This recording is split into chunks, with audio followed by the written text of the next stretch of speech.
Good morning and welcome to another episode of Coffee with the Critters. This morning is a tidbit, which we live stream for 10, maybe 15 minutes. Try to keep it at 10.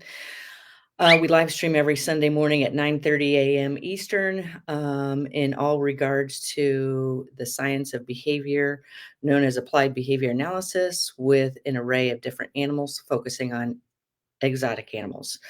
For those that may be new, my name is Laura Joseph, owner of the Animal Behavior Center.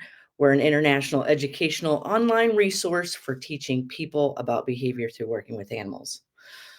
We focus on helping animals and people learn with respect and trust using the science of behavior called applied behavior analysis. Our teaching and guidance services are both virtual and in person, and we teach people how to empower and enrich animals' lives through modifying behavior, teaching new behaviors, and trust through understanding the science of behavior without the need for force or aversives, right? So a week ago, I would not have thought I would be sitting here with a cockatiel on my finger. And just before we get started, we're going to show some live stream training with this little dude who is a foster cockatiel that we have decided the other night to name Noodle. So if you want to find out more about the information that we do here, you can go to our website, theanimalbehaviorcenter.com, where you will find all of our online services, our in-person events, our blog, and how to contact me. So let's go ahead and um, talk a little bit about Noodle. Good morning, everybody. Some people may not have birds. Some people may not care for birds. Some people may not have cockatiels, but it doesn't matter. If you're interested in understanding the science of behavior, we use these approaches with our timber wolves and our array of different species of birds, our alligators, our ring-tailed lemurs. I have two deaf dogs at home. I use the same approach with. And if Y I don't know what I was gonna say. But anyways, so I have had Noodle for do you see yourself? Not even a week. Kelly Pearson helped put me in touch with him. He is a very young 9-month-old, um, cockatiel who lost his home and was in a shelter. So Kelly Pearson helped me get in touch with this little dude. That's been his name since Friday night, or Thursday night. But, uh, he lost his home. I'm taking him in as a foster to help show people how you can where do you begin working. Very rarely do I have the opportunity to work with an animal this young. Usually they come to me much older, and I'm doing a lot of counter conditioning, which means retraining. So this whole week I started training him immediately the first time brought him home. So if that animal can see, hear, smell, or feel you, you are training it, whether you realize it or not. The key question is, what are you training it to do? Um, and I'm gonna show you some live stream training because I've got a little setup here right beside me, which he's never seen before. This is a young, fresh mind. I want the opportunity he's gonna learn to do things whether you want him to or not. The key question is, what foundations can you teach him that's gonna set his future up for success. So there's Madison. Maddie says, "Good morning, Laura and Noodle." Do you recognize her, Noodle? So we've been live streaming our training in the Parrot Project. I've started a training journal. We're showing it there in the Parrot Project. Um, and I'm going to have a little contest here in a minute.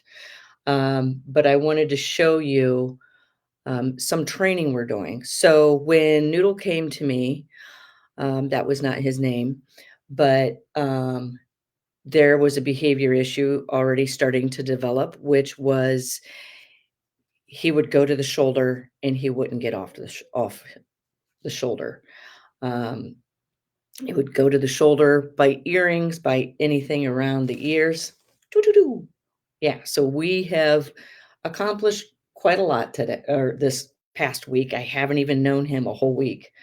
So far, we've got him targeting to the finger, moving where I point my finger, obviously stationing someplace other than the shoulder.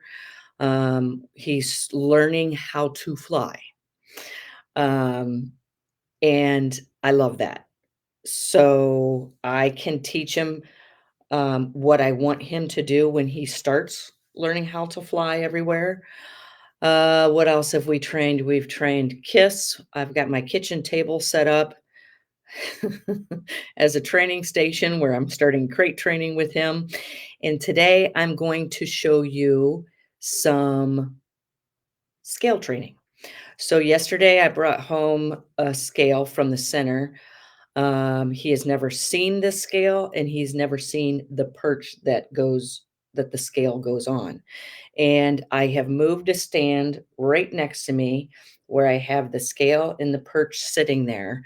And he seems to be comfortable with it sitting behind him. This is why I always say keep your animal used to change. So let's get this off of the screen so I can enlarge it and show you. And we're going to start with some scale training, but I'm not used to making foraging toys for small birds because I don't have a lot of small birds. My smallest bird is a Taraco. So this is the foraging toy I made for him the other day. It's full of a bunch of things, a bunch of crispy, crunchy things. And you'll always hear me say, if you don't want your animal to do something, you need to replace it with another behavior. What do you want it to do instead? So Noodle has been climbing down my arms and chewing on my keyboard. I don't want that to happen. And it's happened at least twice now. So that behavior is maintaining or increasing. So it's being reinforced. I need to replace it with another behavior. So I've already identified a highly valuable reinforcer, um, millet, for him, and he knows where I keep it when I'm sitting here working at my computer. So let me show you this setup I have. You can see the perch right there. This is the importance of why I say keep your animals used to change. So I'm getting ready to introduce him to, he's never seen this stand before. It always sits to the left of the desk behind the door. And then you'll see I have a white scale and this T-perch that we use for marula. My intention with Noodle is I would love him to be an ambassador of his species, um, for people that come in to do workshops, and in the parrot project. Okay, what did I do with my reinforcer? His reinforcer. Oh, there it is. This is the importance of why I say keep your animals used to change because this is a tiny little bird. Um, those are big changing objects. So let's see how I'm going to show you how I introduce him to this. All right. So watch his change of behavior as soon as I bring out the millet, which I call bird crack. Okay. I have it here in my hand. What's up, little dude? It's Noodle. Okay. So some things I'm paying attention to is he has his back turned to an unfamiliar object. Okay. Now he doesn't. It's turning to the side. Okay. So what I could do, good. Even though I'm moving that perch, I'm paying close attention to how he's reacting to it. If I wanted to, I could put this in a familiar area for him. So he just went up to my shoulder. Why? Is it because he's not comfortable with that proximity? Good. So he came back down to my finger. Good. What's that? Good. Good. Good. Ooh, okay. if you're in our online memberships, you know I just used one of the 4 main factors of reinforcer effectiveness. So I'm going to see if I can get him to turn around. Turn around. Good. Okay. And here's something I wanted to point out. Can you step up? Good. Oh, that's what we worked on this week too. Step up, step down. So this perch could wobble. That wobbling, that unsteady base could be an aversive. So I'm luring, which means showing the reinforcer to get the behavior. So I can stop luring by dropping this to the side. Ask good. So I'm placing it in front of this black stand so it's out of his view. Good. I'm going to do some reps. Okay, I asked him differently that time. Before I've been going up like this. This time I came back behind here. Whole new behavior. Up here. So I'm luring. I'm going to drop the lure. Ask a turn of good. Good. And you'll also hear me say sometimes one of the biggest mistakes people make in training is asking too big of steps. So I still have to use the lure. Now he's not paying attention to me. So I'm going to wait. Good.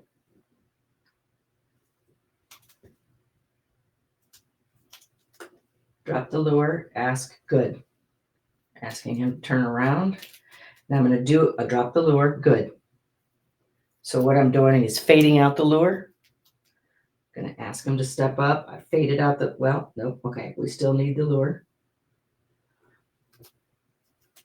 Dropping it. Turn. Good. Good.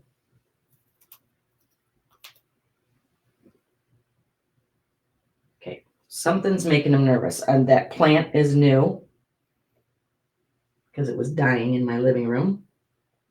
Okay, so he wants to get down on the stand and eat up all the leftover millet. Fine. Good.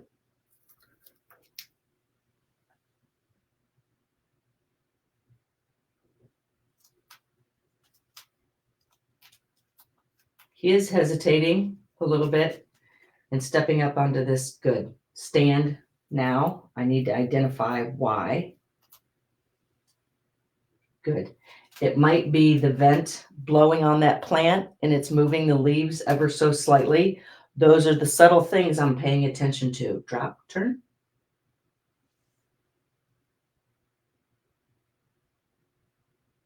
Good. Now, if I want him to stay there, I need to work on good, increasing duration.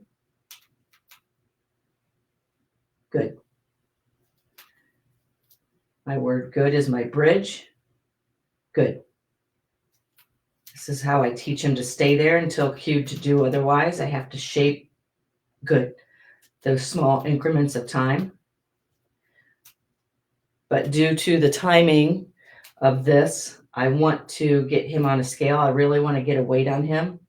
Good. So I'm going to get a weight on him. And my little contest is going to be guess his weight. Put what you think his weight is going to be in the comments. And the person who gets it closest or exactly is going to get a trial to a new service I'm getting ready to announce. So I'm going to zero out the scale. He went back to my shoulder. But because I put the scale down here, it's something I'm now changing. I'm training a new behavior. Before I just had the perch down there. Now I have the scale. Okay, so I'm going to wait because he's had quite a bit of reinforcer. And this may be too much. If I don't get the weight today, I will get the weight. Good. So him stepping up is telling me he's ready. Let's see if he'll step up.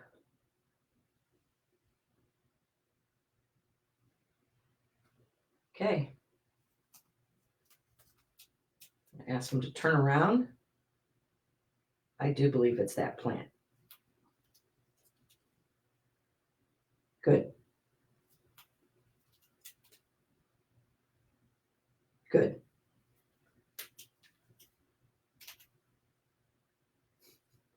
Good. I gotta wait because we're getting ready to have a harness made for him. Good. Well, it is being made because we're going to start the harness training because this little guy is a feline starting to. Good. Nice job, Noodle. So I will take a look at the comments, and whoever came close or got it exactly is going to get a free trial to a new service I'm getting ready to announce. So if you want to see more about the work I do, you can go to our website, which is theanimalbehaviorcenter.com, where you'll find more about our online consultations, our online memberships, our day with the trainer, which we have somebody coming in 2 weeks for that, our webinars, our in-person workshops, and so much more.